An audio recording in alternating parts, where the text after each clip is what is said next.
Как все это начиналось? Ты же визажист, это просто, вот для тебя это идеальный вариант. Мастер на аппарате выбирает аппараты, у меня аппарата нет, у меня руки аппарат, а я выбираю только то, что в эти руки взять. Мне совершенно непонятно, как можно нашими жидкими пигментами тебе работать. У меня нет страха, взять. Экспериментировать. Да. Звук подковыривающейся кожи, это ужасно, это должно пугать клиентов, и потом это наверняка очень больно. Я всегда говорю, представьте, не знаю, там, кузнечики, вот они в траве. Ты, конечно, под кожу подбираешь, чем здесь лучше работать, чем хуже, что подойдет или нет, или как? Вот такая кожа, ты берешь вот такую иглу, вот такая кожа, ты берешь вот такую иглу. Нет. Это еще и очень быстрая процедура. При желании можно сделать быстро, если конфигурацию там иглы побольше подобрать. Пока кожа поймет, чего с ней там начали делать, я уже бровь закончила.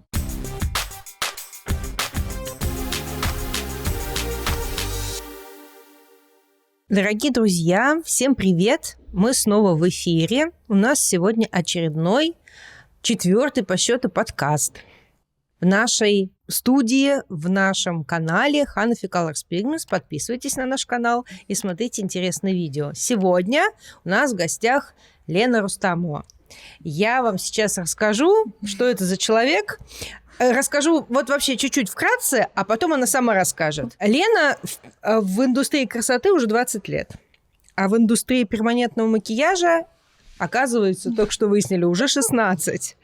И у меня 16, почти 17. То есть мы с ней только сейчас поняли, что мы вот уже вообще какие-то динозавры, мастодонты. Так вот, почему Лена? Почему она сегодня у нас в гостях? Потому что Лена работает в нашей профессии исключительным, удивительным, уникальным способом. Она не использует электрические машинки для перманентного макияжа вообще никогда. Способ называется ручным. Что это такое, с чем это едят, откуда это пошло и почему именно так, и как это делается, мы сегодня расскажем вам, потому что Лена, например, в нашем чате, в Телеграме Hanafi Colors Pigments, постоянный участник нашего чата, очень активный и очень много выкладывает работ. Работы у нее прекрасные, и, конечно же, мастера спрашивают, а как сделано, чем сделано? И тут Лена отвечает, а вот ручным методом. У всех, конечно, челюсти отвисают, а что это? А расскажите. Вот мы сегодня собрались для того, чтобы рассказать. Леночка, привет. Да, пожалуйста, расскажи, как все это начиналось. Вообще свою историю расскажи, как ты пришла в индустрию красоты и в эту профессию в частности. Да, я приветствую вас, дорогие мастера. Олечка, благодарю за приглашение. И на самом деле, я надеюсь, мы сегодня ответим на те многочисленные вопросы, которые возникают у мастеров и в чате, в чате в большинстве случаев. Началось все с того, что учась в Томском политехническом университете на инженера, возникла идея, не пойти ли мне на визажиста. Отличная идея. Да. И курса с 3-го так это был макияж, там на всех, кто был рядом. И когда уже желание это утвердилось, то есть я такая, все, на визажиста еду учиться в Москву. И буквально, то есть в сентябре мне нужно было уехать после каникул. Я решила, что мне нужно обязательно сделать перманентный макияж, потому что я еду в столицу, там, где просто сконцентрирована вся информация о красоте, и иду делать перманентный макияж. Но перманентный макияж идёшь делать в другом городе, в родном городе. И мне делают просто такую черную татуировку. Как положено. Да, все вот прям по классике жанра. Поэтому я сейчас прекрасно понимаю клиентов, которые приходят, и ты думаешь, куда ты смотрела, вот когда тебе делали? Вот я тоже думаю, куда я смотрела, когда мне делали, да? В общем, мне вот сделали эти брови волшебные, и я приезжаю в Москву, я как-то там их, отучившись на визажиста, пыталась закамуфлировать, тогда еще была мода на такие более графичные, еще как-то, в общем, это более-менее получалось. Я отвлекала внимание макияжем на глазах. И когда пришел момент коррекции, я понимала, что я просто, вот этот страх, наверное, на долгие годы он сохранился. Я вообще не понимала, куда идти, мастеров я не знаю. В то время, это был 2003 год, я приехала в Москву, и тогда ни интернета, ни инстаграма, вообще ничего не было, то есть просто у меня в окружении даже мастеров знакомых не было, и я поняла, что делать. Но визажистом я уже работала, и тогда активно проходили выставки Интершарм. И вот на очередной выставке я шла и, значит, смотрю стенд. Международный центр микропигментации. И тогда вот они первые привезли вот эти модули SoftUp. И первый раз они выставлялись, как они сказали. Они набирали группы. Девушка-администратор, с которой мы на самом деле до сих пор дружим, она сказала: ну ты же визажист, это просто, вот для тебя это идеальный вариант, потому что вот ты взяла в руку как кисточку, да, тебе не нужны там аппараты, ничего, то есть себе, я говорю, мне себе, я говорю, мне просто нужно черные брови, вот эти как-то, то есть если я сделаю там что-то не так, то это с меня спрос, я сама себе плохо не сделаю, скажем так, да. И все, и вот я прошла курс, и я понимала, что даже если у меня не пойдет, то себе я всегда смогу сделать. То есть начиналось это вот для того, чтобы для себя. Ну, естественно, в индустрии красоты ты каждый день вокруг тебя клиенты, да, ты крутишься в этом окружении, и только для себя, слава богу, но не получилось, да, получилось вот так более масштабно, и, соответственно, макияж плавно перетекал в процедуры, потому что я делала также коррекцию окрашивания бровей, и, соответственно, ну, то, что и сейчас требуется, если, например, у тебя нет возможности прокрасить какие-то дырочки, да, и уже не вырастет там, то только перманент здесь в помощь. И как раз вот такой ручной метод SoftUp, о котором мы сегодня говорим, для меня стал просто на самом деле спасением и для тех клиентов, которые обращались ко мне. И на самом деле я пробовала работать машинкой, да, и тоже можно было бы развить это направление, но, наверное, что подкупило меня, да, почему я до сих пор вот столько лет и я осталась, в том, что для старта, для молодого мастера, да, это идеальный вариант начать без страха. То есть, потому что здесь много нюансов, которые учитываются, когда ты начинаешь работать машинкой, да, то есть выбор машинки, там вот эти параметры все, и бывают люди, которые, все такие девочки, вот они в красоте воздушной, для них бывает сложно сразу в это окунуться, в эти параметры, да, и многие боятся начать. Да, вот я даже смотрела интервью, да, ваше вот с Денисом, да, и он это очень интересно, много вот этих нюансов рассказывал, но вот чтобы начать без страха сразу, да, это для меня было, я про себя сейчас, да, что меня сподвигло. Я сразу начала, потом уже потихонечку, когда ты уже потрогал кожу, когда ты уже, ну вот как-то не боишься, да, хотя бы туда притронуться не кисточкой, а иглой, какие-то нюансы по колористике, смотришь первые свои зажившие работы, и вот потом я уже там взяла в руку аппарат, и то я у преподавателя своего, я попробовала, то есть я не работала так масштабно, да, но я говорю: вот скажите, может быть, оно мне надо? Ну, то есть, может быть, почему я себя ограничиваю только ручные? Может быть, нужен аппарат? И объясните мне разницу, в каком случае выбрать аппарат, а в каком ручном? На тот момент преподаватель мне сказал: вот не знаю, говорит, вот ты просто смотришь на человека и думаешь, вот здесь аппарат, а вот здесь ручной. И попробовав машинкой, я поняла, что я все это могу сделать ручными модулями. И еще большой такой для себя, да, как бы такую галочку, почему я выбрала, потому что вот эти все игловые модули, а их большое количество, они для меня как кисточки. То есть я же изначально визажист, у меня в руке просто, ну вот я поменяла другую кисточку, потому что принцип работы на самом деле на 99,9 как у визажиста. То есть как ты набрал пигмент, как ты прикоснулся к коже, с какой амплитудой ты работаешь. Вот например, да, вот мы бы сейчас делали макияж, я бы тебе растушевку делала. Если я макнула в тени, поставила кисточку, а потом начала растушевывать, чтобы это пятно, правильно? Да, конечно. То же самое здесь, да, то есть если я макнула в каплю и стою, все, пятно. Если у меня неравномерный ход рукой, да, амплитуда неравномерная, вот как бывает учат в музыкальной школе, да, ставят метроном. Да, метроном, и чтобы вот у тебя одинаково шла ритм, да, ты держала. Вот здесь точно так же. Если ты не держишь вот этот ритм, то есть там есть определенный, мы посмотрим, да, определенный ход, вот он так чик-чик-чик-чик-чик. И если ты будешь вот так раз быстрее, медленнее, быстрее, медленнее, у тебя тоже пойдут пятна. Это все то же самое, как в макияже. И еще это мне тоже, ну, скажем так, помогло развить это все, ну, на долгие годы, и мне понятен сам процесс. И я понимаю, что я и мастерам тоже это могу донести, как ну, особенно визажистам еще легче это будет понять, да, но даже не визажисту, просто человек, который пришел в профессию, но с позиции визажа, по мне все равно мастер перманентного макияжа, он не может без этих знаний. Мы же делаем макияж, просто он долговременный макияж, да, соответственно, принципы это все те же. Поэтому вот я так себе продлила, скажем так, да, это удовольствие делать я макияж. как раз вот и хотела спросить, понимая, как работаю я, как работают большинство мастеров. Конечно, у нас тоже огромное количество конфигураций, но, как правило, большое количество конфигураций игл используют как раз татуировщики. То есть, собственно, получается, теперь я понимаю, то есть они используют как разные карандаши, как кисти, конечно, как рисование.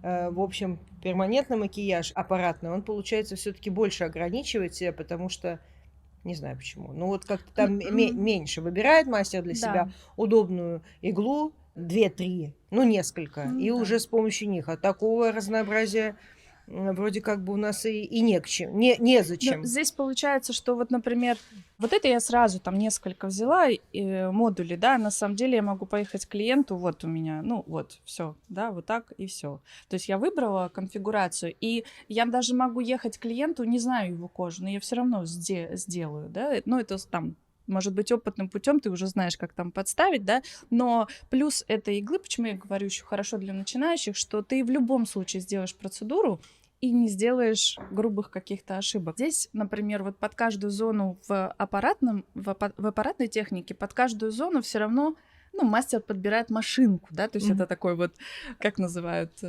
автопарк. Ну да, мой да, автопарк конечно. состоит, то есть у меня не автопарк, а моя такая косметичка из кисточек, да, получается, чехольчик. Мастер на аппарате выбирает аппараты, а у меня аппарата нет, у меня руки аппарат, а я выбираю только то, что в эти руки взять. И так как иглы имеют разную конфигурацию, то есть также есть пучок, здесь больше вариаций. То есть есть пучок, они разных диаметров, есть иглы спаянные в ряд, есть иглы спаянные в 2 ряда, есть иглы спаянные в 3 и больше рядов, ну, соответственно, площадь, да, которую ты прорабатываешь, например, для ореол.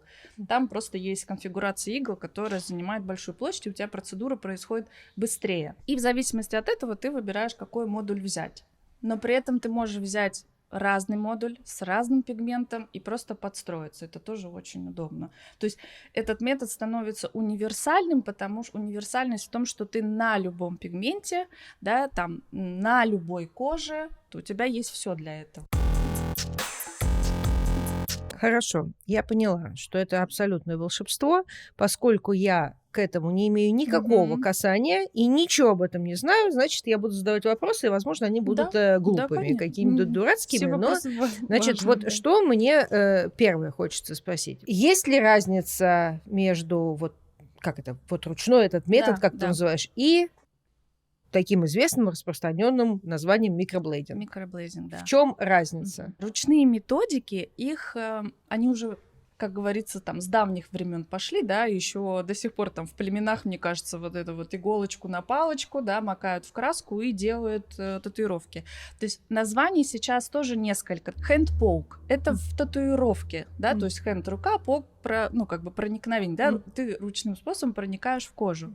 Есть dot work, да, это тоже, например, аппаратом можно сделать такое же движение, только здесь, получается, я коснулась и убрала, да, а машинка немножко чуть больше делает проколов. Но, в принципе, этих точечек можно наставить вот как машинкой, да, так и руками. Микроблейдинг изначально, когда этот метод пришел в Россию, я помню, это было тоже где-то 2007 или 2008 примерно год, когда первый раз китайские мастера привезли это на Интершарм, и они показывали волоски, то есть тогда это был вот волоски, да, то есть микроблейдинг-волоски. То есть, соответственно, иглы их как выглядели, то есть модуль, плотно спаянные иглы, которые за счет плотной спайки создают эффект лезвия, и ты этим лезвием, можно сказать, прорезаешь волоски. Да. Тогда этот метод не зашел, потому что, как-то вот очень быстро, даже не было среди мастеров, чтобы вот прям начали активно работать, да, этот метод как-то не зафиксировался вот даже в умах, и даже не было тогда, что он какой-то травматичный, просто вот, видимо, не зашел. Да, вот как-то не время, видимо, было. Потом известная академия в Москве, они занимаются обучением бровистов, и тогда они привезли эту технику, когда пошла мода 3D брови, вот это вот 3D, 4D, 5D, да, это на самом деле мастеров немножко, ну, как бы они такие, что это?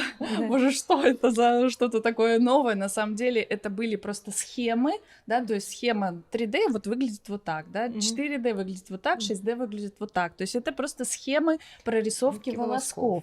И обучали тогда, ну, то есть массовое пошло вот это обучение, то есть это вот волна как раз вот этого микроблейдинга прям гремела, да, на всю, можно сказать, Россию даже. Но был какой нюанс? Учили 3 дня, там, 4 дня, да. Да, и 2 дня учили. И 2 дня учили, да, ты тоже прекрасный момент, ты, я думаю, помнишь, да, и из-за этого люди шли с других совершенно профессий, которые не трогали кожу, которые не визажисты, ну, то есть, и, соответственно, эта волна вся прошла, после которой вышло очень много, ну, кто-то остался и пошел дальше с умом, так как бы, да, это все изучать, а большая часть мастеров ушли из профессии, но клиенты, на которых они это делали, остались, да, и, соответственно, вот эта обратная волна от клиентов, да, дала немного, ну, такой негативчик, да, по поводу микроблейдинга, и, соответственно, у людей сложилось микроблейдинг, это лезвие, это волоски, это плохо. На самом деле микроблейд, это, да, микролезвие, как бы, да, получается, да.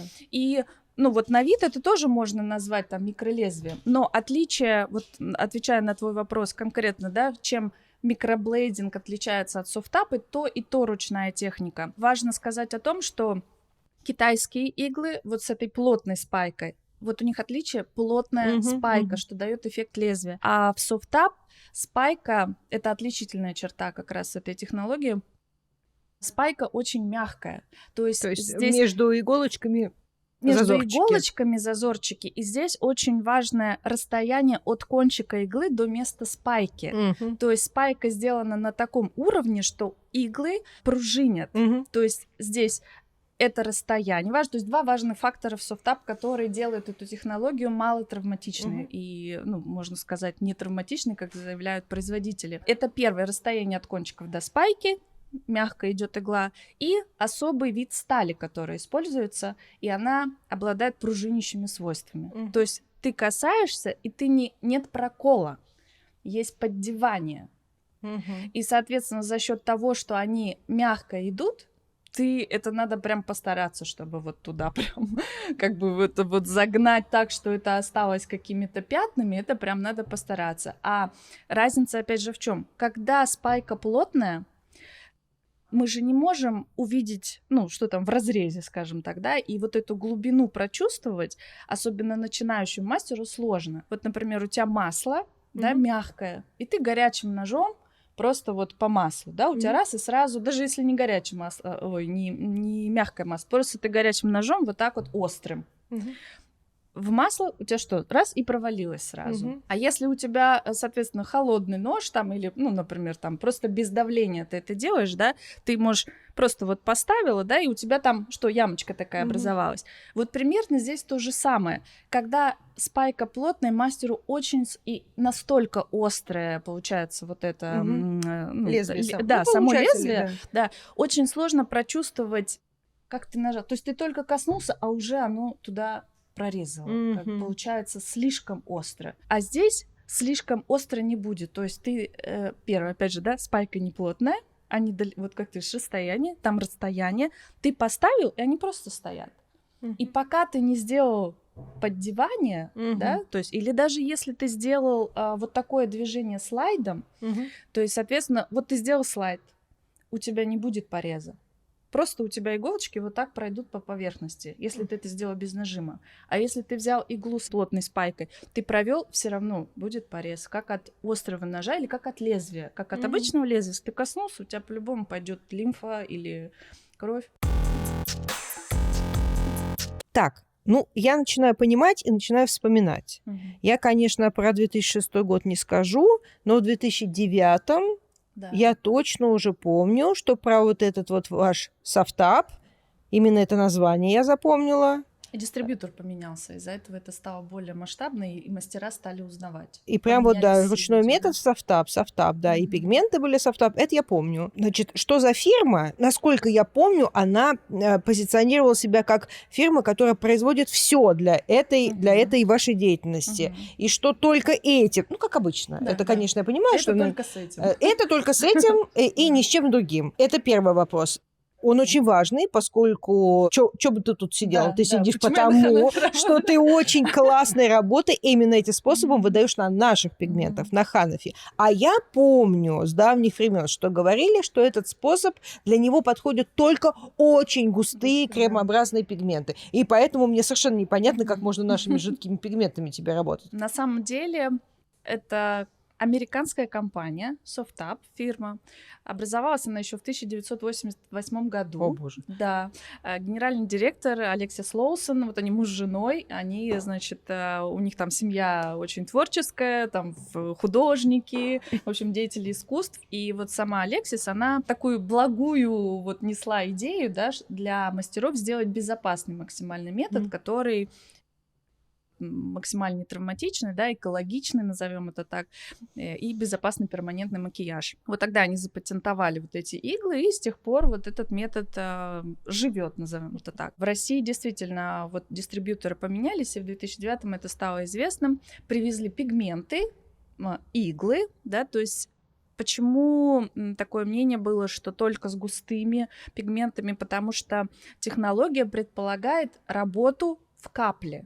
Мгм. То есть, соответственно, если пигмент жидкий, он раз расплылся, Да. и все, и как бы в чем ты будешь работать. Мгм. А густой пигмент и пигменты, которые Softup, они действительно очень густые на глицериновой основе, и то есть ты вот нанес, и прямо она стоит, эта капля, и ты в ней работаешь. Но российские мастера столкнулись с тем, что эти пигменты, они через какое-то время давали остаток, ну там, красноватый или вот рыжеватый, то есть оксид железа, который содержался, он вот на нашей коже давал вот такой эффект. На самом деле я как дистрибьютор сейчас уже этого бренда, я задавала эти вопросы, потому что я говорю, что российские мастера сейчас не могут на них работать, потому что вот такой нюанс. Они говорят, мы знаем об этом. И на самом деле они уже рассматривали вариант разработки пигментов на другой базе, чтобы вот для нашей европейской кожи. Так как пигментов, ну, можно сказать, когда уже выявился вот этот вот нюанс, да, я понимала, что мне нужно на чем-то работать, и наверное, что мне помогло, у меня нет страха, нет страха вот, ну, взять, Экспериментировать. да, то есть, и опять же, почему? Потому что настолько мягко они идут, что я думаю, я вот прям коснусь, ну вот чуть-чуть как бы попробую, но начинала я с себя, то есть я же изначально шла, чтобы на себе, поэтому все мои эксперименты, они начинались с моих бровей, там, с моих губ, с моих век, то есть я делала все сначала на себе, смотрела, как заживает, только потом на клиентах. Ну, там мне сестра еще моя, она готова, все, положи, я готова, да, то есть все, что ты хочешь, делай на мне все эксперименты. И почему я перешла на Ханафи, здесь я хочу, это тоже, наверное, случайности не случайно, как меня приводит вот в какие-то вот такие вот области, да, знакомиться с людьми. Я хочу огромную благодарность прям вот, если можно, на камеру Ольге Костенецкой, потому что мы с Олечкой знакомы еще как визажисты, да, мы работали в одной школе по макияжу, и когда она мне я на мастер-класс вот по векам приходила, и тогда я в первый раз узнала о Ханафи, и тогда подарили нам по пигменту, и тогда первый раз, я помню, даже это волшебная единичка, для меня просто был открытием сам оттенок, потому что не было таких, я не знала ни в одном бренде, чтобы такая была линейка пигментов, соответствующая как в визаже, опять же, да, оттенкам, которые используются для бровей, только в виде теней там или помадки или чего-то, да, то есть я это опять на пигменты смотрела с позиции визажиста, и когда я это все еще попробовала, то когда оно зажило, это было просто волшебство. В чем, ну, назовем это какой-то, не знаю, не секрет, но почему они подходят, Ханафи подходят для ручной техники. Я эту каплю создаю сама, я чуть всегда вот когда намешала микс или в чистом виде, я чуть каплю дистиллированной воды добавляю. То есть получается пигмент дает мне эту каплю. он не растекается. Я не знаю, это особенность, видимо, пигмента самого, да. Я думала, ты сейчас скажешь, я добавляю глицерин. Нет, вот с глицерином не так. Вот именно когда я пробовала все и добавляла глицерин, и добавляла воду, ну там такую с фильтра, да, там дистиллированную воду, ну чтобы примесей никаких не было, да, безопасно. То есть смысл в том, что сделать этот пигмент чуть более жидким. Еще же. Да, но он не снижает концентрацию, да, потому что основной массы пигмента больше, чем воды. Так он у тебя должен же утекать. Он не успевает утекать, потому что... Сейчас объясню, как происходит процесс. То есть густой пигмент просто вот ты намазал, ты можешь сходить за чаем, кофе. А он у тебя остался. И он стоит, да. А здесь я работаю уже сразу, ну как бы вот, в реальном времени. То есть получается, мне не надо никуда уходить. То есть если не разбавить, что происходит? Получается, расстояние между иглами и само движение иглой создает эффект такого немножко как вентилятора, что ли, и пигмент сразу начинает засыхать между иглами. И получается, что это в чистом виде, если работать. А если ты добавляешь капельку воды, у тебя просто не успевает высыхать. То есть я коснулась, капелька растеклась, расстояние между иголочками держит эту каплю. То есть они пока там стекут, ну, как бы с этой иголочки на кожу, я успеваю проработать эту зону. Я же не бегу сразу там от начала до конца, да, то есть вот я выбрала там участок, первые 5 миллиметров, например, да, то есть вот такое волшебство происходит на самом деле, то есть я макнула, поставила, я же ничего не делаю, капельки начинают стекать, да, то есть и в этот момент я начинаю делать вот этот самый процесс, ну, как бы... Отлично, я теперь поняла, то есть все наоборот. Я думала, что тебе нужны более густые пигменты, а тебе нужны, наоборот, более жидкие, чтобы они не засыхаемость. Да. Вот как интересно. Но по идее, как бы незасыхаемость, ну, назовем это в кавычках, незасыхаемость дает глицерин, по большому счету. Он есть в наших пигментах. Вот, просто его недостаточно, видимо. Или достаточно. А мне кажется, это вот как раз его там столько, сколько нужно для того, чтобы капля не растеклась совсем, а держалась между иглами, да, но вода просто немножко дает вот эту каплю, оно, ну, как бы оно прям вот, ну сколько нужно, столько дает. Вообще прекрасно.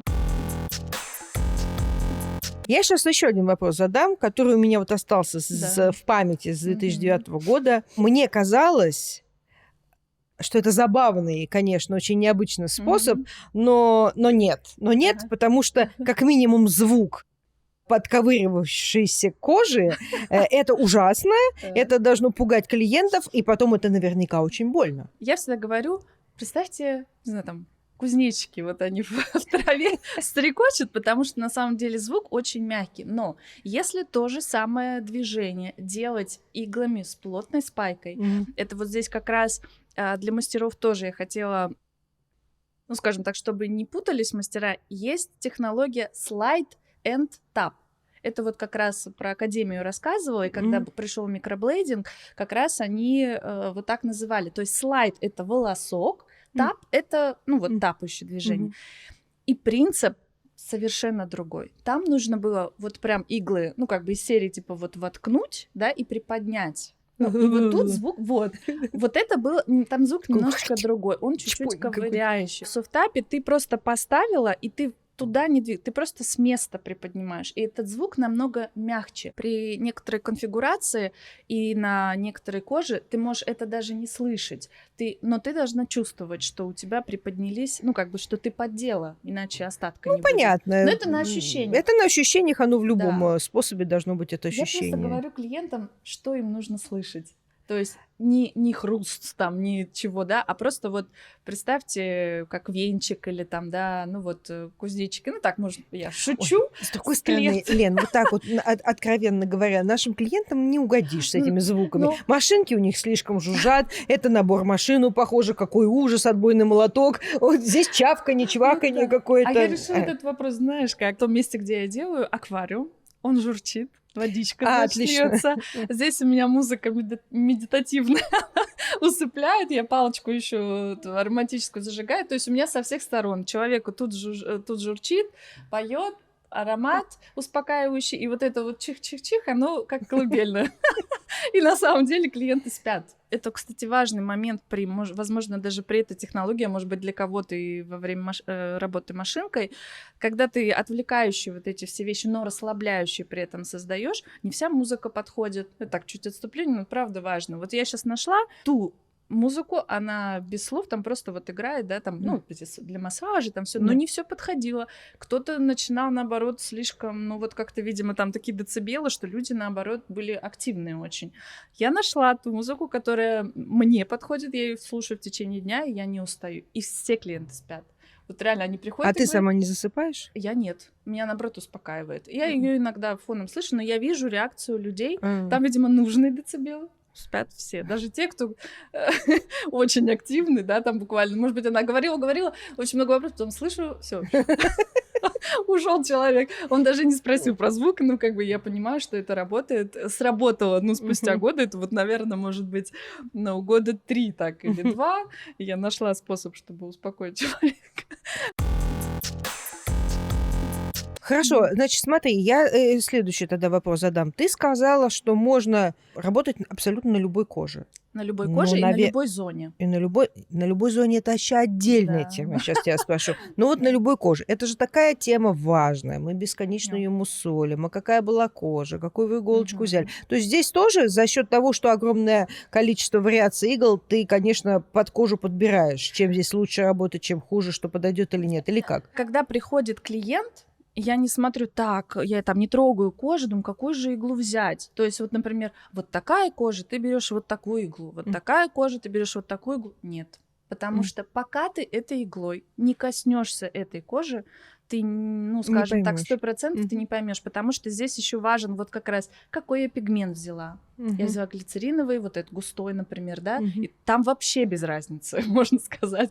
То есть он ляжет в любом случае, ну, потому что ты вот в этой капле тапаешь, да. В работе с Ханфи это тоже большой бонус, потому что пигменты мне позволяют работать в капле, и, ну, что я понимаю, что всегда я там проработаю эту зону, не будет пустой она, да, или всегда остаток будет, и остаток получается с первого прохода, мы тоже видео посмотрим, да, то есть я вытираю, и все, остаток есть, мне остается там буквально доработать, ну, буквально вот какие-то пробельчики. То есть, кроме всего того, это еще и очень быстрая процедура? Это можно сделать очень быстро, но вместе с анестезией там примерно так же, на самом деле, как с аппаратом, но при желании можно сделать быстро, если конфигурацию там иглы побольше подобрать, и тоже зависит, если волоски, нет волосков, да, там волоски иногда они просто за иголочку цепляются, иногда чуть-чуть подольше. В машинке есть такой фактор, который важно учитывать, это вот сопротивление кожи, да, которое вот ты как бы вбиваешь, не вбивается никак. Ну, назовем это грубо, может быть, слово вбивается, да, но не вносится никак, пигмент не заходит. И поначалу начинающие мастера не могут переделать это слишком. А здесь получается за счет того, что возвращаемся опять к тому, что спайка мягкая, да, не нужно какого-то специального воздействия на кожу, чтобы внести пигмент, достаточно поставить и поддеть. И нет лишнего воздействия, как в аппарате, то есть, например, там до 200 ударов в секунду машинка может делать. Да. То есть, соответственно, чем больше вот этого воздействия, тем кожа начинает сопротивляться больше. Здесь эти факторы, они отпадают. Пока кожа поймет, чего с ней там начали делать, я уже бровь закончила. То есть настолько начинается мягкое вот это воздействие, и ты такая, так, ну, еще на свете так, кожа такая, что-то мне там делают, что-то происходит, да, но на второй брови еще там может что-то возникнуть, или там, когда веки делаю на второй глаз, когда я перехожу, там еще какая-то, может быть, по ощущениям, да, реакция, что чуть сложнее, может быть, внести этот пигмент. Вибрации нет, и это еще то, что мне помогает, да, то есть когда я работаю кисточкой, как визажист, мне же это не мешает, то есть я настолько вот у меня мозг сконцентрирован на кончике кисточки, да, что я там каждый волосок ты вот касаешься и чувствуешь вот этот вот нажим. И здесь то же самое, то есть ты коснулся кожи иглой, ты даже можешь просто коснуться пустой иглой, без пигмента. Может быть, на этапе тренировки, кстати, да, когда вот только мастер входит в профессию, здесь тоже тебе не обязательно макать. Ты можешь сначала по всей брови пройтись пустой, чтобы понять, какой тебе сделать ход. Это тоже большой плюс. Машинкой так сделать сложнее, потому что ты все равно проколешь как бы много, да. А здесь получается, что я могу по всей брови пройтись, ну, например, там, для анестезии, чтобы анестезию нанести. Я чуть открыла кожу, да, и вторичку сразу нанесла. И, ну ты поймешь, вот как раз, может, нет, что-то не идет, надо поменять. Так же, как с тенями. Да, что-то эта кисточка жестковата, надо мне помягче кисточку взять. Мягко ты идешь, повторюсь, сопротивления кожи нет, вибрации нет. Мне это позволяет максимально сконцентрировать все внимание на кончике иглы. Из-за этого, когда ты иглой, как я говорю, ваше все внимание должно быть вот, ну, как у массажиста на кончиках пальцев, там, да, вот ты коснулся, и все, ты уже понимаешь. И здесь точно так же. Я даже вот ручку убрала, куда вставляется игла, чтобы, ну, вот просто между мной и иглой даже ничего не было, тогда и вообще держу. То есть ты вообще без ручки работаешь? Да, то есть вот она ручка отдельно, да, вот, например, ты можешь сама попробовать, да, вот иголочки, они одноразовые, да, стерильные, вот она. Ну, а ручка это нет, по сути. Это многоразовая ручка, она подвергается дезинфекции в растворах, да, и ты потом промываешь. Но, опять же, вот здесь пока ручку взяли, да, большой плюс, это вот новая иголочка, можешь попробовать вот вставить ее. Да. Ну, здесь вот она уже рабочая ручка, чуть она расшатана. Я работаю вот таким образом, получается. Я просто здесь вот такие выемочки, да, я вот так взяла, и все. Вот она у меня, вот как ручку, просто как шариковую ручку возьми. Вот, удобно. То есть здесь нет такого, что ты ее возьмешь как-то неправильно. Ты возьми, как тебе удобно. Здесь как есть тоже, да, определенная там технология. Всегда вот здесь спайка идет, это может быть на видео тоже, да, будет хорошо близко видно. Спайка идет под 45 градусов все иголочки. То есть когда ты под 45 ставишь, у тебя все иглы касаются кожи. И ты поставила, вот здесь как раз не надо никакое движение внутрь, да, чтобы прокол сделать. Ты поставила и просто с места поддела. И вот ты вот с места, как я говорю, как венчик. У тебя рука, ну, движение руки как венчик. И вот ты там можешь вообще с закрытыми глазами, можно сказать. Иногда ты можешь смотреть в аквариум и делать брови. Да, ну, я про себя, там мне рыбки, в общем, отвлекают. И, соответственно, самое главное, что у тебя движение вдоль носика. В аппарате есть там короткий ход, там средний ход, длинный ход. Это тоже, да, там это важно учитывать, какой ты участок хочешь проработать. Ты хочешь напылить или плотно уложить. А здесь этот параметр, он тоже немножко отпадает, потому что я могу одной иглой и то сделать. То есть, если мне надо более плотно, но я просто стою на одном месте и чуть побольше делаю проходов сразу. Например, мне надо напылить, но просто мой шаг, вот я сразу иду и остановилась. То есть не иду плотно, но я все могу сделать одной иглой. Движение идет всегда вдоль носика, то есть это пяточка, носик есть. То есть всегда туда. То есть я не могу в бок сделать. Это вот единственное. Это тоже позволяет. Когда ты один раз уже понял, как работать, ну вот, я говорю, как ручка, вот вдоль носика, все, ты уже ошибки не сделаешь. И я могу вот так ее развернуть и вдоль носика работать. Я могу ее боком поставить, но тоже вдоль движения. И все, то есть она у меня игла на протяжении всей процедуры вот так вот вся ходит. Я могу положить, я могу поставить, я могу носиком. Вот я разверну, у меня работают 2 иголочки только, да. А в аппарате мне надо было поменять бы тогда...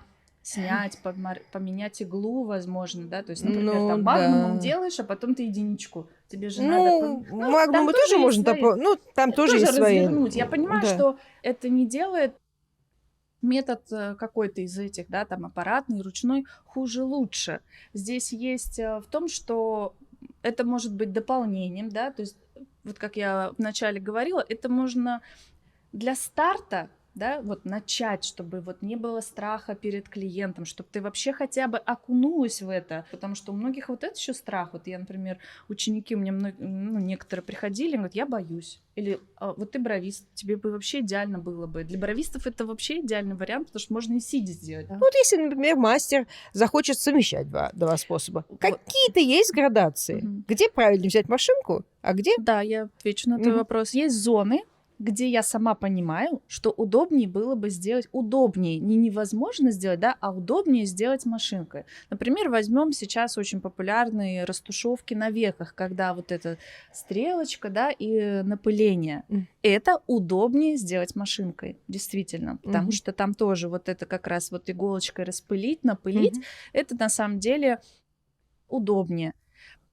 Иглами, которые здесь, прямо на такую большую площадь тоже можно, но не так удобно. Да, поэтому в данном случае мастер, который работает на аппарате, для чего ему ручной, например, межресничку он сделает быстрее, да, к примеру, потому что выбрав модуль, да, широкий, он сразу прошелся и как бы быстро ее заполнил.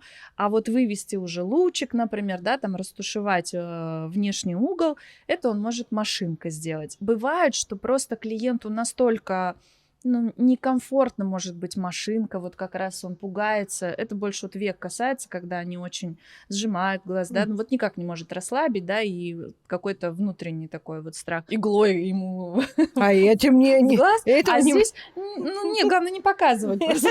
Я говорю, зачем мне иглу показываете, чтобы я в обморок упала? Ну, ты же показывай, вот одноразово. Он говорит, не показывайте мне. Вот, и, соответственно, в каких-то случаях и для клиентов, у которых как раз машинкой вот не укладывается, да, вот настолько кожа, ну вот, не поддается, скажем так, да, воздействию, да, и мастер, вот нет у него сейчас машинки, которую он может поменять и взять другую иглу, и укладывать очень сложно. Получается, если он будет это делать долго, пойдет там воспаление, ну, в общем, вот эти процессы. А так он раз так, что-то не идет машинкой, взял модуль и прошелся модулем. Если еще берем момент такой здоровья, да, то в аппаратной технике тоже может возникать такой нюанс, что воспаление вот нерва, да, вот здесь в руке у нас вот эта зона, да, здесь, это у женщин в основном развивается, это болезнь от постоянной вибрации, может воспаляться нерв. И если он воспалился, это только операбельным путем можно исправить. И у меня есть в практике мастера, которые тоже мне звонили, говорили, я из этого числа. То есть я не могу работать на машинке, потому что у меня вот это развилось. То есть руки начинают трястись, падают предметы, то есть человек просто из профессии выпадает. И, соответственно, для такого мастера эта технология, она может быть спасением, да. Потому что, например, мастер шикарный визажист, он может создавать чудесные работы, но просто вот физически он не может машинку в руке держать из-за вибраций. Здесь он может вернуться в профессию, да, и спокойно работать. Преимущество аппаратной методики, если губы возьмем, да, то есть вот, например, вот такой вот четкий контур и плотный прокрас, когда это нужно более декоративно, что ли, сделать, вот прям вырисовать, да, наверное, вот так. Тоже аппаратом это сделать удобнее. И вот здесь для себя я, опять же, и для того, чтобы объяснить клиенту, когда они спрашивают, а что, чем мне лучше сделать, машинкой или вот руками, да, чем отличается?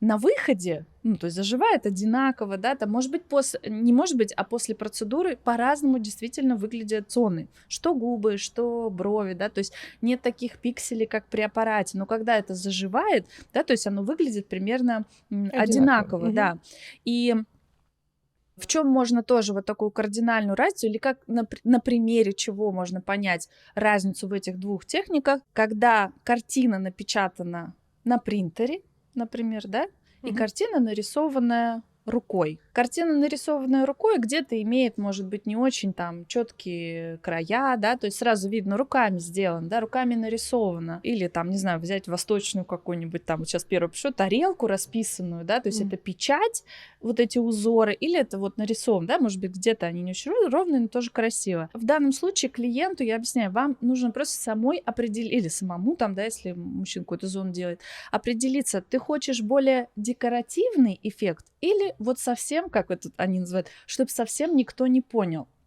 Потому что когда машинка за счет вот, вот этого прокола, частого, да, и ты ведешь все-таки линию, получается на коже более равномерное покрытие.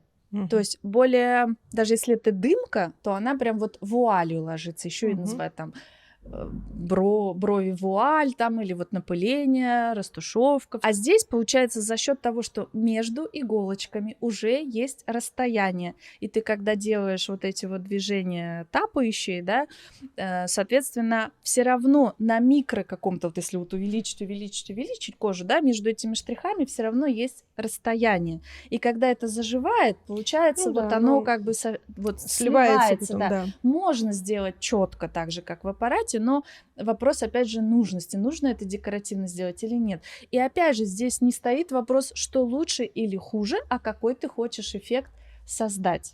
И все. Действительно, если клиентка приходит с картинкой вот на аппарате, чтобы действительно вот прям брови, они будут, пусть это дымка нежная, да, но они все равно будут вот прям очерченные такие, да, как-то вот, может быть, сейчас еще мода такая на более вот широкие, да, такие вот, что прямо все видно было, то, конечно, я понимаю, что она что это лучше сделать аппаратом, например, да, и я не стесняюсь человеку предлагать варианты, где она может это сделать. Если начинаем дальше разговаривать, и она понимает, что ей просто там форма здесь понравилась, а не укладка пигмента, она же клиент, она не сильно там понимает, тем более они чаще приходят же с работами, которые после процедуры. Это тоже Ну, есть, конечно. это тоже есть такой нюанс. Поэтому я объясняю, в чем разница. То есть, например, брови, вот возьмем, это часто встречаемый вопрос, да, на который есть ответ. Тень, которую кладет машинка, вот она за счет вот этой вуальности, да, и равномерности дает вот эту равномерную тень. Ну, как бы, как говорю, слишком красиво, да, вот так вот в хорошем смысле этого слова. Если из природы взять, как наш мозг воспринимает все пропорции, да, то есть вот я смотрю, у нас же волос же не один, от которого упала эта тень равномерно, да, у нас есть волос, кожа, волос, кожа, волос, кожа, соответственно, если на микроуровне каком-то есть не просветы дырки, да, а вот просто какое-то вот движение этого, ну, может быть, даже неуловимо глазом светлее, темнее, да, оно выглядит естественно, что от бровей такая тень может упасть, от волосков. А вот такая равномерно нет. Это тоже, это же создает эффект просто макияжа. Да. Вот в этом и разница. То есть, опять же, чтобы... Вот и я себе сейчас очередной раз, да, отвечаю на вопрос и на вопросы мастеров, в чем разница. Машинкой ты все равно создаешь макияж. То есть это как будто вот ты все равно косметикой сделала. И это тоже очень красиво. А здесь, получается, ты создаешь эффект. Ну, тут я с тобой не соглашусь. И машинкой можно сделать и так, и сяк. Ну, можно, да. Ну, просто из того, И твои что я работы, видела. я смотрю, иногда бывают более декоративные. Ну, по яркости, По да. яркости, да. Для меня, наверное, просто контуры больше. Вот что машинкой контурность создать легче. Ну, Я про контурность, когда даже не про интенсивность цвета или вот про яркость, как то, что действительно можно и здесь. Как мне понравилось ваше интервью с Денисом, он говорит, можно и гвоздем сделать, да? Ну, правильно.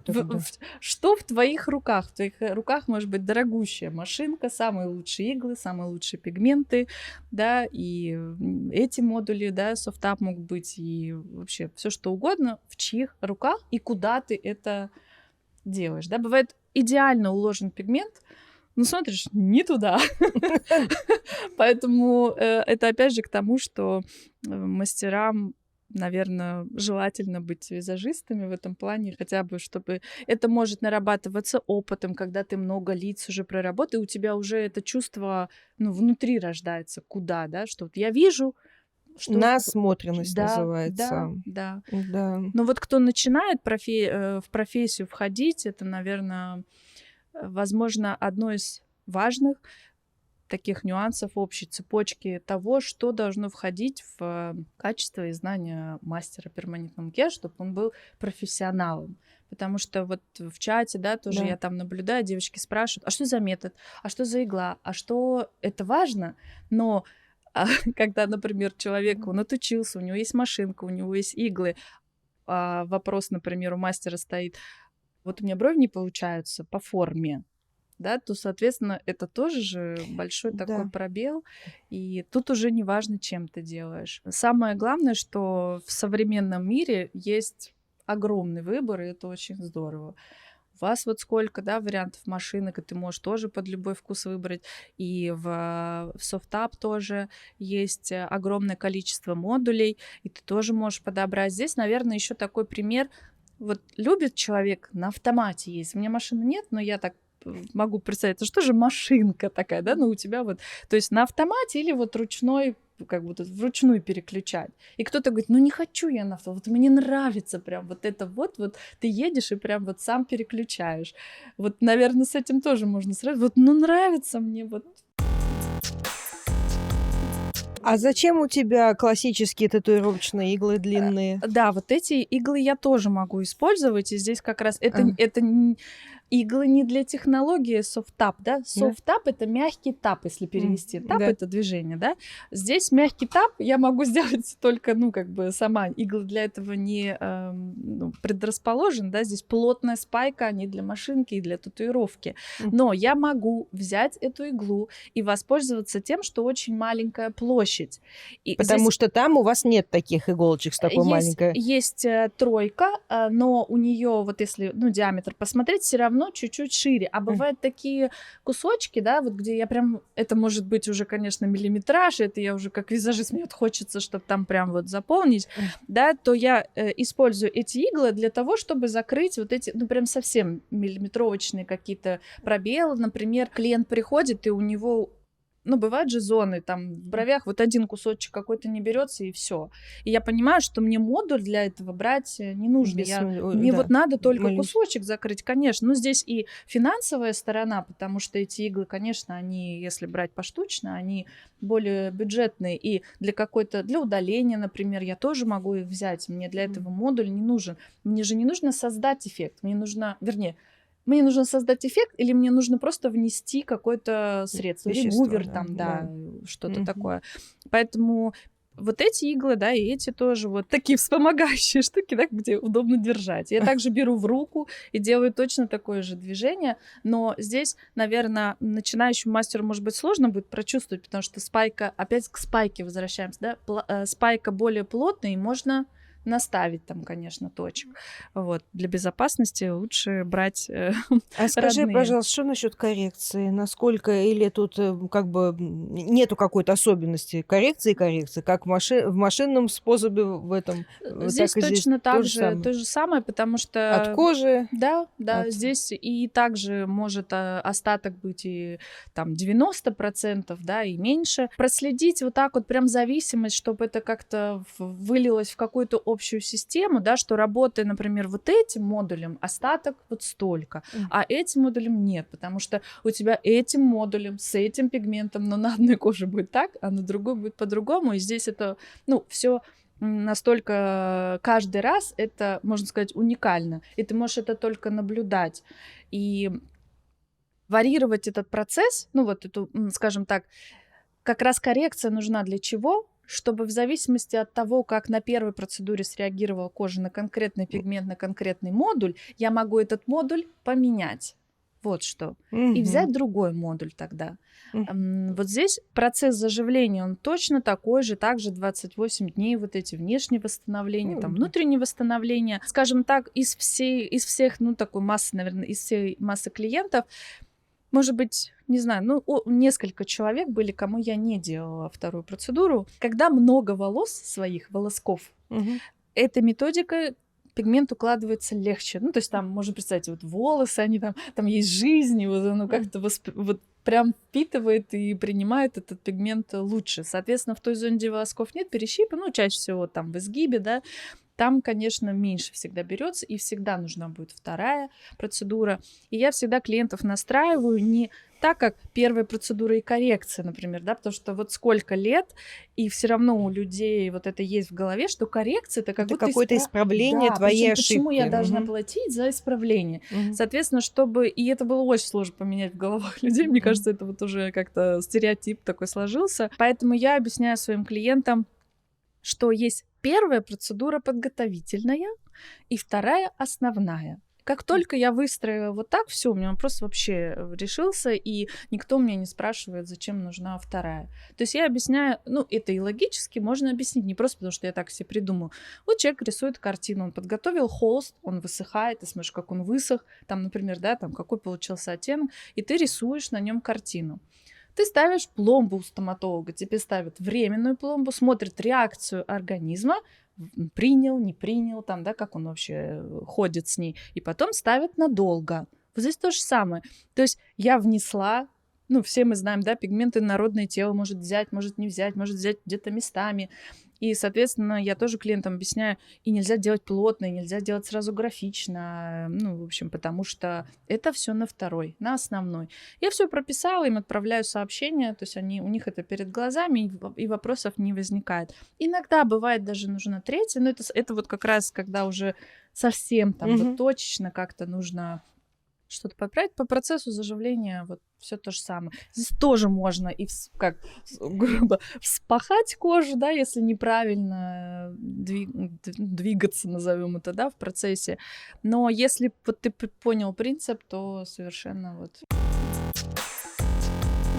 Мы очень грамотно и красиво говорим, специально для вас интересные вещи рассказываем, но по-прежнему очень многие говорят, да покажите, мы покажите, не да. понимаем. Лучше один раз увидеть, Да. чем 100 раз Давайте мы услышать. посмотрим, как же это на самом деле происходит.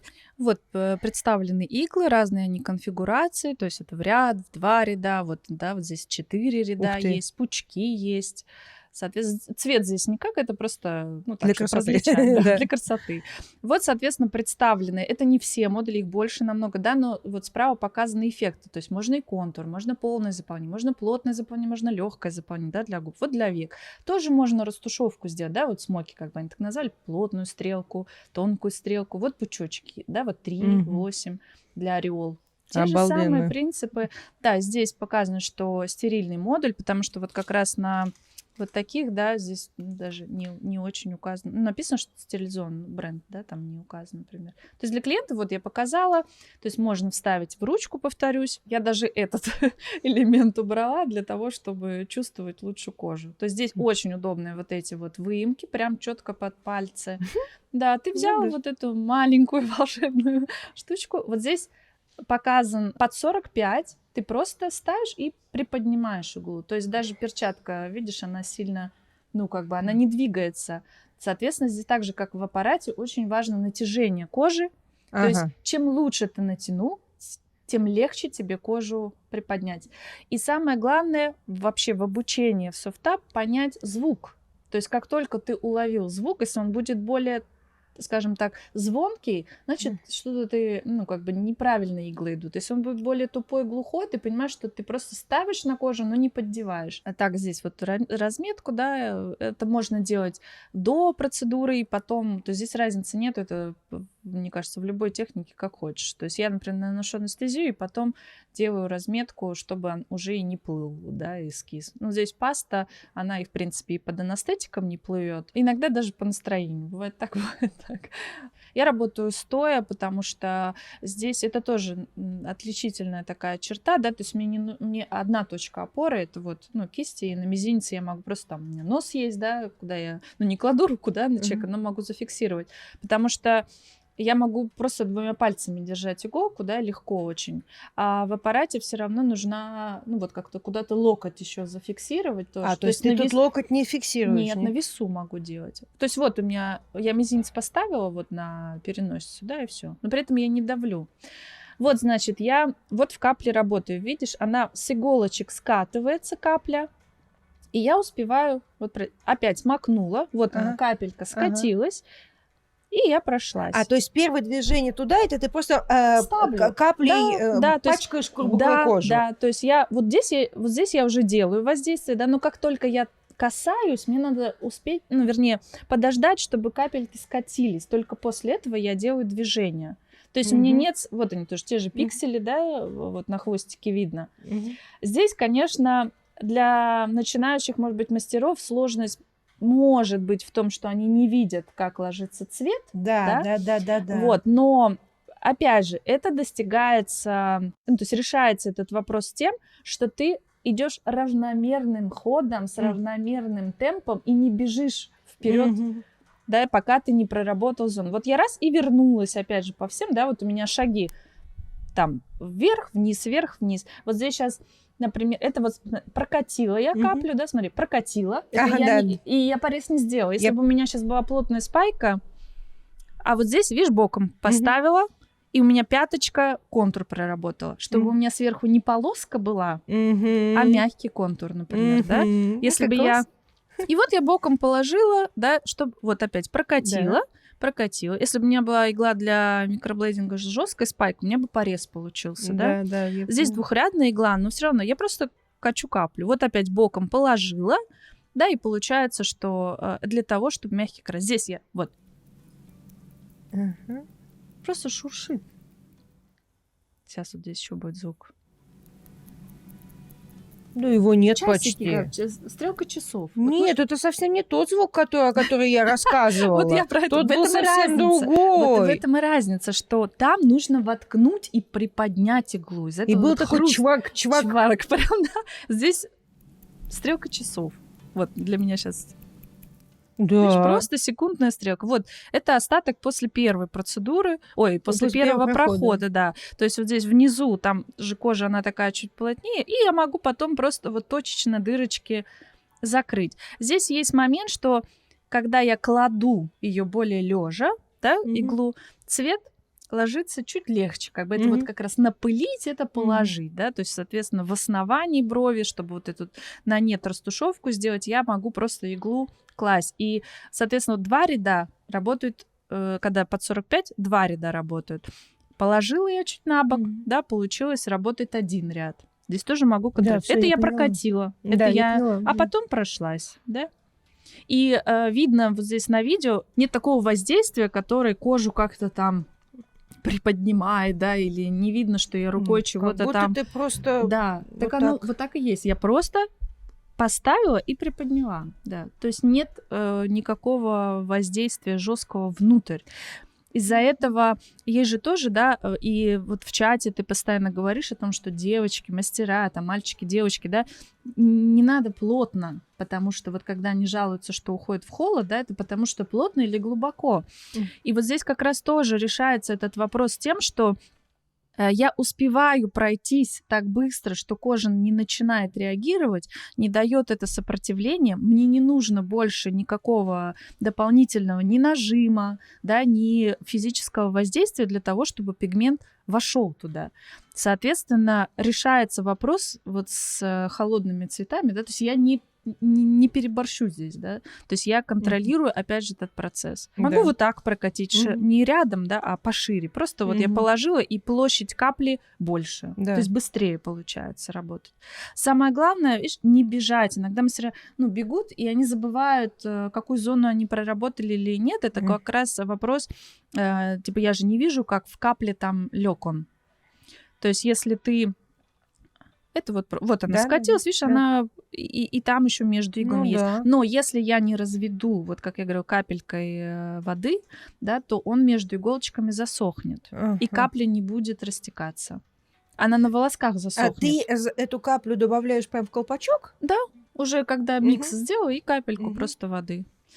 Он и в процессе может. Некоторые пигменты, некоторые оттенки, они застывают чуть быстрее.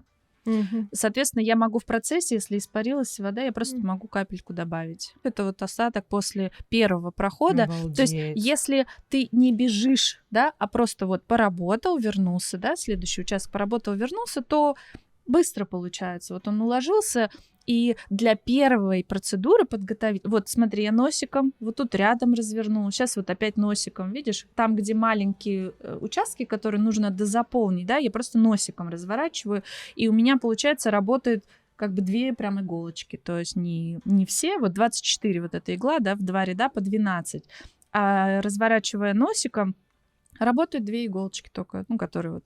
Это проверка симметрии, да, удивилась, прошу клиента, нахмурилась, чтобы по мимике, скажем, сел, да, бровь, перепроверяю. Я могу потом ее посадить, да, то есть она начинает, когда разговаривать уже в процессе, я могу там что-то добавить. И вот здесь тоже хорошо видно, что нет покраснения. Вообще нет покраснения. То есть это вот вообще без косметики. Это сразу вот она встала, и мы сфотографировали, даже несмотря на то, что это съемка, мы здесь никакой обработки, только вот макияж у нее и до свой был, да. То есть я буквально вытерла только, тон подправила вокруг. Получается, что кожа меньше травмируется за счет меньшего количества. Сопротивления нет, и воспаление не успевает. То есть быстро я делаю проход, да, и за счет того, что нет лишних проколов, вот как бывает в аппарате, да, здесь тоже аппараты разные, и можно сделать, как сейчас же многие мастера вообще без анестезии работают, и безболезненно, да. Здесь анестезия все-таки все равно нужна, но как-то сам процесс внесения пигмента, он происходит быстрее, и из-за этого, да, нет покраснения. Я хотела еще, знаешь, спросить уже не про технику, а вот а то забуду, просто хотела спросить. Поскольку ты визажист, и я видела твои фотографии после процедуры, часто ли ты, по-моему, всегда, или часто, ты используешь декоративную косметику, для того, чтобы была красивая фотография? Да. У нас, мало кто это делает, а фотки все красивые хотят, и Да. потом, значит, как бы большая работа по ретуши и так далее. Я даже не видела, кто делает, если честно. Ну, вот так вот. Почему я стала делать? Потому что я не вижу, а они встают и... Что Да. ты делаешь? Ты просто тон на лицо Нет, наносишь? я делаю... У меня есть стандартный набор, я его уже назвала, для клиентов. Универсальные средства, которые любому человеку подойдут. И я, соответственно, вот она лежит, да, то есть я вытерла, пока нанесла, ну, там, средство, чтобы чуть все равно успокоить. Я наношу легкий тон, не плотный, то есть у меня там такой биби, да, легкий тон, коррекцию чуть-чуть, румяна, губы обязательно. И глаза, если она с макияжем, то я могу подправить, потому что он брызгает от иголочек цвет, и я подтираю, как бы возвращаю немножко. Если она совсем без макияжа, то я делаю очень легкий макияж. Особенно это очень хорошо, когда женщина уже... Такой ты делаешь лифтинг-эффект. Для чего, объясню, я это делаю? Это даже... Если не брать даже в расчет, что до-после, и чтобы ретуши не делать, сразу оговорюсь о том, что на брови я не наношу декоративную косметику, не подправляю там ни тенями, ничем, потому что, во-первых, это после процедуры, и кожа открыта, это небезопасно, да, но все, что вокруг, оно же не повреждено. Раньше, когда клиент вставал, и я постоянно, ну, я думаю, что каждый мастер с этим сталкивается, она встает, боже, как ярко. И ты начинаешь объяснять. Она Это тебя да. уже не слышит. Да. У нее шок от того, что у нее яркие брови. И объяснять то, что это у вас через неделю спадет, что у вас там все отшелушится, это в первую очередь каждый раз был для меня стресс. Объяснить человеку, я вижу, это все равно, вот как бы ты ни объяснял, какими бы словами, это все равно стресс. Конечно, там ждать неделю, пока она это все увидит сама и придет в себя. А тут, получается, я делаю макияж, который уравновешивает Эту яркость. И когда она встает и смотрит на себя в зеркало, вот знаешь, 90% они не говорят про брови. Они просто говорят: ой, я такая там хорошенькая такая. То есть они вообще... точно, брови же надо посмотреть. То есть сразу акцент сменяется. Они говорят: ой, у меня там цвет глаз такой красивый, ой, губы. Здесь еще тоже такой момент, это я потом уже заметила. Ты же губы, ну там, не красные, не малиновые какие-то делаешь, да, ты делаешь такие аккуратные. Это сразу дает возможность ему видеть, а если губы я сделаю, а если я ресничку. То есть это уже так потом, я такая, так, можно так и процедуру продать, а по-другому ты, вот вам еще нужно губы сделать, а вам еще веки, как будто ты навязываешь процедуру, да, там, или когда захочу, тогда и сделаю, что вы мне, да? Вот, а так получается ненавязчиво, и человек сразу видит, как он будет выглядеть ухоженно, да, то есть задача моего макияжа, который я делаю после процедуры, не нарисовать что-то, да, а чтобы она себя увидела, как она с этими бровями будет потом жить. Понятно, что интенсивность спадет, да, но она может, с другой стороны, вот как здесь, например, на фото, да, увидеть, как она может эти брови, ну, какую интенсивность она может бровям добавить косметикой потом, когда она нанесет косметику на веки, там румяна не будут, губы, да, потому что иногда брови, они просто натуральные, а когда ты делаешь макияж, все чуть добавляешь, как, да, на хвостики там. Обычно, ну, в общем, первое, это отвлекающий такой маневр, чтобы у нее не было сразу шока. И у меня отпал вообще вопрос уговаривать. А сколько ты времени тратишь на это? Ну, я понимаю, что ты профессионал. Сейчас скажу, минут 7, наверное. Объясню почему. Во-первых, она лежит. Я все это лежа делаю. Она даже не понимает. Она потом: а что вы делаете? Я все хорошо. То есть никто не отказывается. Мои клиенты, они приходят чаще всего по сарафанному радио. Они знают уже, они видят в Инстаграм, что после процедуры что-то происходит, да, какой-то чуть-чуть макияж, да, и это их тоже, они приходят прям не накрашены, знают, что я там делаю макияж. Если в театр еще иду, то есть, как бы есть такие тоже нюансы классные, я рада человеку помочь, что она не просто пошла домой и умылась, да, она еще это куда-то применит. Она видит себя по-другому. Психологический момент очень важный. Даже если какое-то бывает чуть покраснение, все равно за этим фоном оно все сглаживается, и настроение у нее совершенно другое. И не приходится, говорю, объяснять, что у вас это спадет, что это через неделю станет посветлее. Как-то вот. Почему там 6-7 минут, почему быстро? Во-первых, лежа, это, положение головы удобно. Ты как работала вот сейчас иглой, да, ты просто взяла в руку кисть. И вот я скажу, реально удобнее делать макияж лежа. У меня даже сейчас клиенты приходят на макияж, просто когда на макияж, я их кладу на кушетку, и получается намного быстрее. Во-первых, они лежат. Так они, когда сидят, то голову вниз, то вверх, то у них приходится подбородок поднимать, то в телефон. И дольше получается. Тут, когда она легла, Она, во-первых, расслабилась, да, то есть все мышцы расслабились. Я делаю макияж, она не моргает, она там, у нее не устает шея, ну, в общем, я там не сгорбленная, да, вот. Как-то для всех хорошо. И средства. Я не ищу средства там, а вот этому что, а вот этому. То есть я нашла универсальный, который всем подходит. Он коррекционный больше макияж. То есть цвет помады, который всем подходит, универсальный, да. Вот у тебя сейчас на губах шикарный цвет, который вот любому сейчас человеку сделать, да, вот модели там похожий немножко оттенок. Он действительно омолаживающий такой вот коралловый, как-нибудь.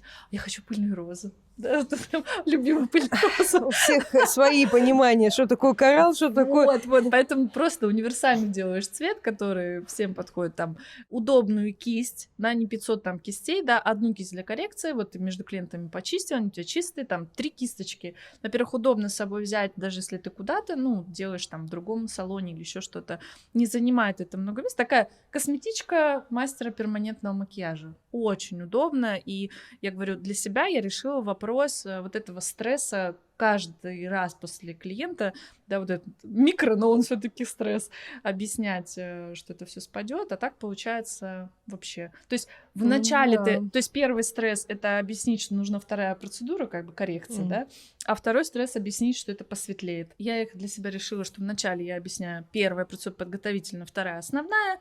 Тоже вообще вопрос решился. И вот макияж в конце процедуры.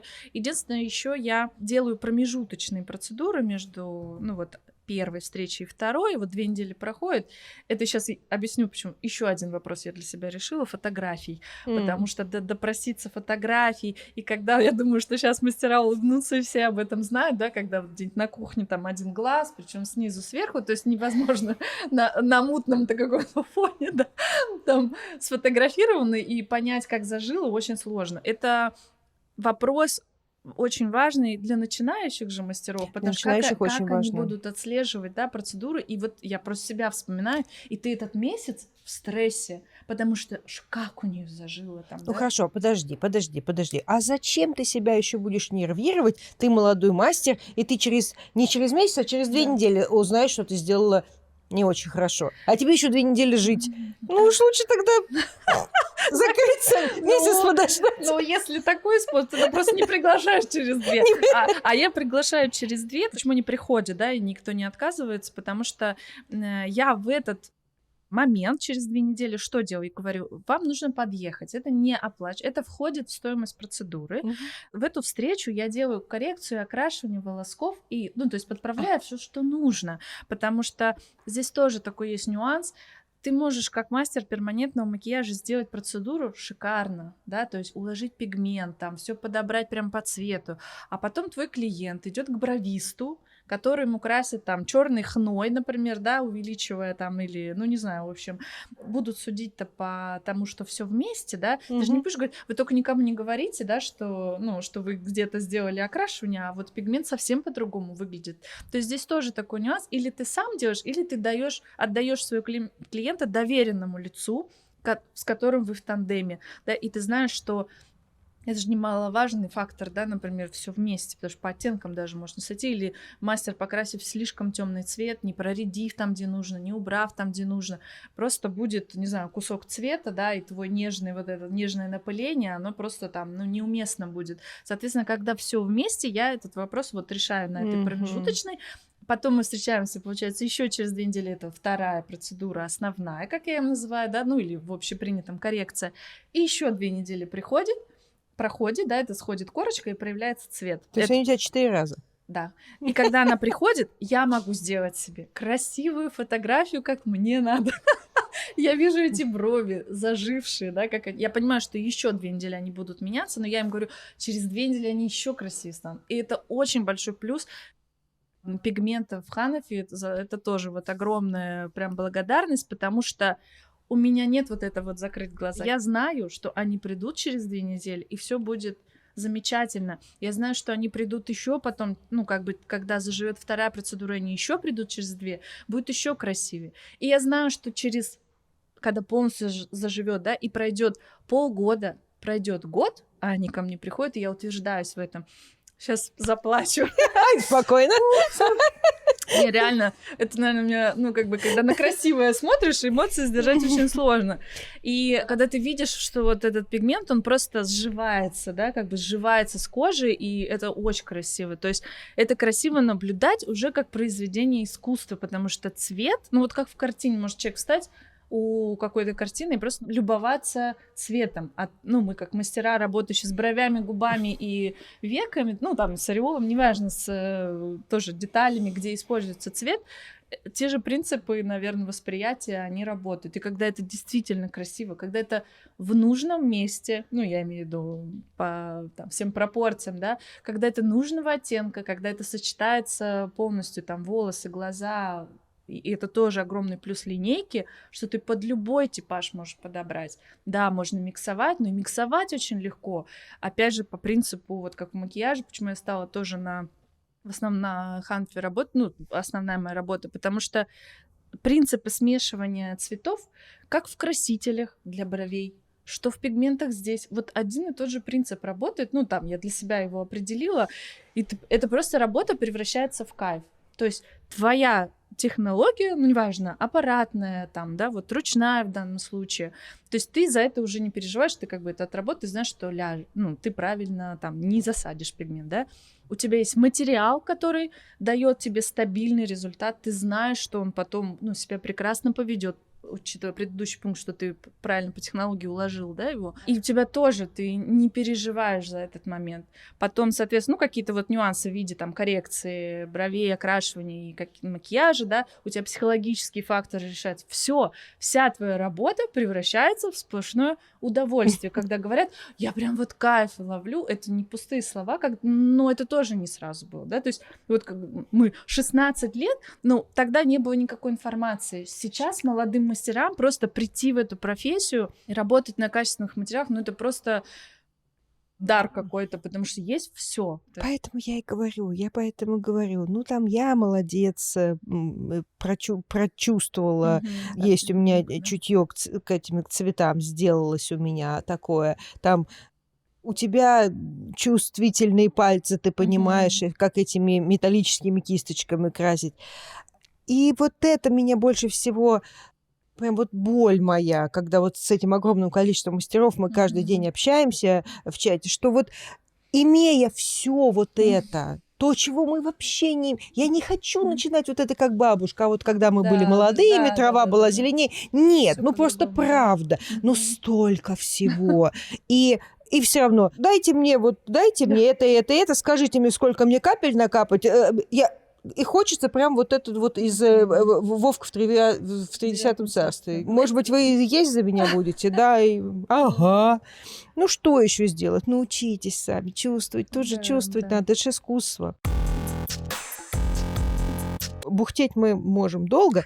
А по поводу, собственно, Лены и ее технологии, тут я, значит, решила, что надо обязательно сказать. Если бы все было так просто, как она рассказывает, не было бы такой огромной индустрии электрических машинок. Да? Соответственно, вы должны понимать, что раз народ бьется, столько денег вкладывает в эту индустрию, в индустрию картриджную, в индустрию машинок, аккумуляторов, значит, не все так просто. А то бы все бы брали и делали. И зачем тогда нужны машинки? Соответственно, можем как-то предположить, что здесь идет разговор о большом таланте. И что если вы хотите этому научиться, то, наверное, не у всей толпы желающих получится. Ну, как, собственно, везде. Но если желание такое есть, вот, пожалуйста, вам, Лена. Спасибо. Я скажу с своей практики, да, почему, например, мастера, отучившиеся на технику, на технологию эту софтап, переходили очень многие на машинку, потому что действительно это, наверное, нужно прочувствовать и любить. Не все, ну, как бы любить вот это ощущение, не всем это нужно, правда. Кто-то, вот, мне покажи, я буду технически делать, я шикарно знаю все по пропорциям, я бровист, и я буду делать туда, куда нужно, и мне этого достаточно, да. Я поняла, что мне, например, этого недостаточно, мне вот нужно это все вот, ну, скажем, вот этот вот трогать, чувствовать, ощущать, и от этого я получаю удовольствие, помимо того, что я вижу там зажившее, все, то есть вот сам процесс, я во время него, ну, скажем так, это особый вид удовольствия, наверное. И многим это просто не нужно, они уходили действительно в машинки. Я спрашивала, почему?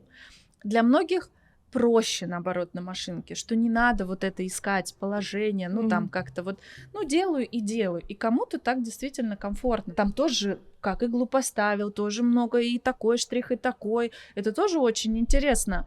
Но кому и этого мало, может быть, да, или даже не так, наверное, чтобы обезопасить себя от творческого выгорания, которое тоже может, я тоже с ним сталкивалась, да, который случается, даже не может случиться, а случается с любым мастером, просто вопрос времени, да, у кого-то это случится через год, у кого-то через 3, у кого-то через 7, у кого-то через 15 лет, у каждого этот срок свой, и он всех сфер жизни там касается, бывает, люди кардинально меняют профессию. У меня было такое выгорание, когда я работала в школе макияжа, я там 7 лет проработала ведущим преподавателем, и у меня был такой момент, когда тоже я там курс брови вела, помимо макияжа, и вот чувствую, вот все, вот не радует, ни брови, ничего, ну, то есть вот как-то все в такую рутину превратилось, а это был период, когда у меня был перерыв небольшой в работе, я тогда только это все началось, как-то сильно салона там не было, и вот это по домам, да, ну, это на заре еще только-только я начинала, и я спину как бы сорвала себе и не могла работать, в общем, ну, мне врач сказал, выбирай, или спина, или, в общем, будешь лежать. И как раз вот в школу я пришла, да, работала визажистом. И, наверное, вот это выгорание, почему я сейчас об этом говорю, потому что сама через это прошла, и это меня вернуло обратно. То есть а здесь, наверное, как сейчас же модно, это вот все вселенная тебе помогает, да, как бы мысли материальные, пусть это какие-то слова такие, может быть, заезженные, но это правда работает, потому что, когда я почувствовала, что все меня уже не радует вот то, что я делаю, стали люди возвращаться, те клиенты, которые у меня несколько лет назад были. А может быть, ты делаешь, а вот вы не делаете случайно, а может быть, вы вернулись, вот представляешь, просто сами стали писать сообщения, спрашивать, мы же никуда больше не ходили, то есть мы вот, ну, как бы, может быть, вы делаете, видимо, там все отцвело, да, и вопрос коррекции встал, обновление, и я такая думаю, наверное, да, вроде спина-то у меня уже нормально, вроде уже ничего не болит, наверное, я вернусь. Так сложно было еще возвращаться, потому что очень много времени прошло, как раз вот машинки уже стали, да, прям активно возвращаться в индустрии, и вот тут как раз у меня стало просто, может быть, на машинку, это был вот тот период, когда я еще, ну, вот туда-сюда, да, но потом поняла, что это вот мои кисточки, и так как я изначально на это обучилась, что мне нравится сам вот этот тактильный как раз процесс, что я прям вот коснулась, иногда, мне кажется, я физически ощущаю, как вот этот пигмент вот входит, это все-таки вот подотпустить или все-таки поднадавить или еще раз пройтись, это, наверное, какие-то, ну, может быть, в процессе работы рождается, да, это ощущение, но вот это доставляет кайф. И, соответственно, повторю, чтобы выгорания не было творческого, это может стать, вот, ну, скажем так, еще одна веточка такая, да, твоей творческой деятельности, которая позволит переключиться, да, ты можешь совместить, а вдруг понравится, но ты знаешь, что ты и машинка можешь всегда сделать, да, и здесь, может быть, просто как такой отвлекающий фактор, который, а сегодня хочу вот так. Да, учиться никогда не поздно, всякому разному, кому чего нравится, и это как потому вариант. что сейчас же, да, потому что сейчас и волоски стали очень популярны, да, вот я тоже наблюдала, что в эту тему, да, так вошла, и действительно очень все красиво, и здесь тоже можно сделать волоски и путем движения как бы слайдом, да, но повторюсь, за счет спайки это, ну, порез получает, не порез, а больше продавливание такое, да, и во время процедуры, вот на видео, ты видела, там нет крови, лимфы, даже лимфа Вообще практически не выходит, из-за этого и воспаления нет, покраснения нет,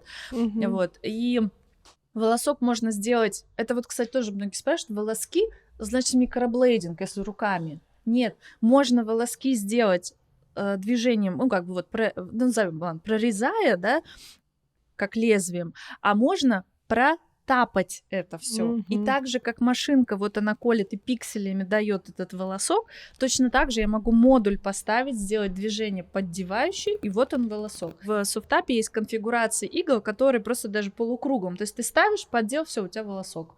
Ну, то есть ты постоял, вот тап-тап-тап на одном месте, у тебя волосок. То есть не нужно... опять же, минимальное воздействие, да, то есть не нужно прорезать, а просто поддеть. И тоже, получается, они настолько вот мягкие, вот чем мне, Ханфи, нравятся пигменты в волосковой технике, что след получается всегда, то есть остаток, почти 90%, и они не смотрятся, ну, как бы полосками. То есть это все равно они настолько вот как-то, опять же, за счет цветовой палитры, да, они прям вживаются вот в свои волоски. Очень здорово. Сам вопрос переплетения, да, то есть как делать, а вот машинка вот так их рисует, а здесь так, это же как картину, художественный прием. Кто-то рисует так волоски, а кто-то так, и нет правильного, неправильного. Но есть, когда это, ну, не Забором, волосок, да. забор, это, конечно, да. Да. А вот именно как ты их переплел там и какой-то определенной технологии, это от мастера зависит, но самое главное, что ты понимаешь, ты это и машинкой можешь сделать, и ручным методом, да, и путем прорезания, путем тапания. Есть нюанс по толщине кожи, да, если она очень плотная, то или очень тонкая, но это тоже ты коснулся, да, и только потом понял, тебе все-таки, ну, как бы слайд сделать или все-таки протапать этот волосок. Подходят ли наши пигменты для микроблендинга? Мне вот такой вопрос задают. Теперь я буду знать, что это ответ достаточно развернутый и не такой простой. Во-первых, я буду давать ссылку на наш подкаст, пусть посмотрят.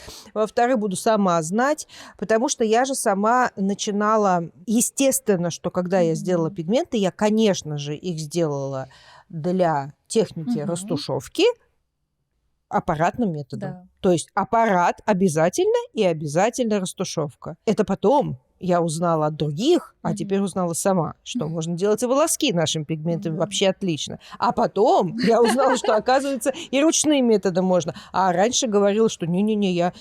Но я не потому, что нельзя, а потому что я не знала правильного ответа на этот вопрос. Да, Я просто не была в курсе. А теперь я в курсе. И эти знания меня очень сильно радуют.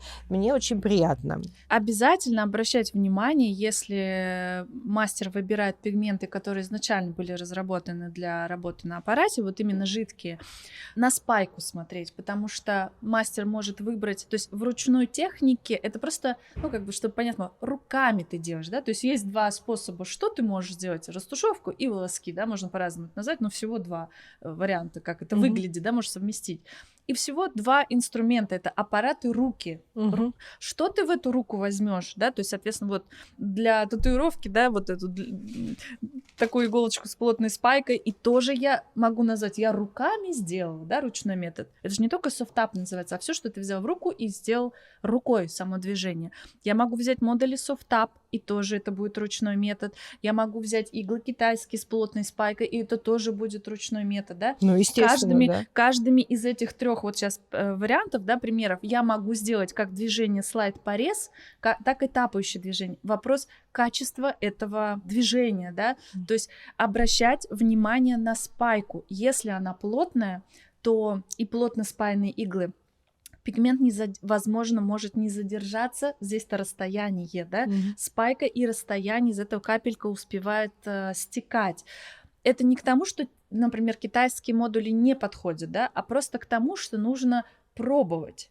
Может быть, чуть больше воды, но тогда концентрация пигмента снижается, тоже важно, да. Снизится концентрация, тебе придется больше проходов делать. С плотной спайкой ты сделаешь больше проходов, травматичность больше выболит. Тебе оно надо. Короче, моментов и проблем столько же. Да, но к тому, что влиять будет на то, подходит пигмент, вернее, выбор будет стоять, да, и ответ на вопрос, подойдет ли конкретный пигмент жидкий, который для аппарата, для ручной техники, нужно, первое, попробовать, да, возможно, и на коврике попробовать. Конечно, кожа, она чуть другие свойства, но все же на себе там в крайнем случае, да, потому что очень многие мастера из нашего чата даже, да, присылали иглы, фотографии, которыми они работают, такие вот они как бы таким веерочком, как бы, которые тоже напыляют. У них спайка другая, у них ближе располагается, да, иглы немножко жестче. И, соответственно... И поэтому у них не очень хорошо получается. Да, и они из-за этого говорят, как жидким. Ну, то есть мы не понимаем, как жидким. Ну, то есть даже если, я предполагаю, да, я пробовала такими, немножко жестковато просто идет, и пиксели могут получиться... Ну, вот, да, объясню почему. Здесь же тоже не просто так. Возвращаясь к самому первому моменту, когда мы начали говорить про преимущество модулей Softtap, да, что это расстояние от кончика иглы до места спайки и пружинящие свойства стали. В китайских модулях сталь немножко, она чуть жестче, да, и спайка плотнее, и пусть там даже толщина иголочек разная, но чем они толще, чаще всего, тем они ближе спайные, получается как лезвие.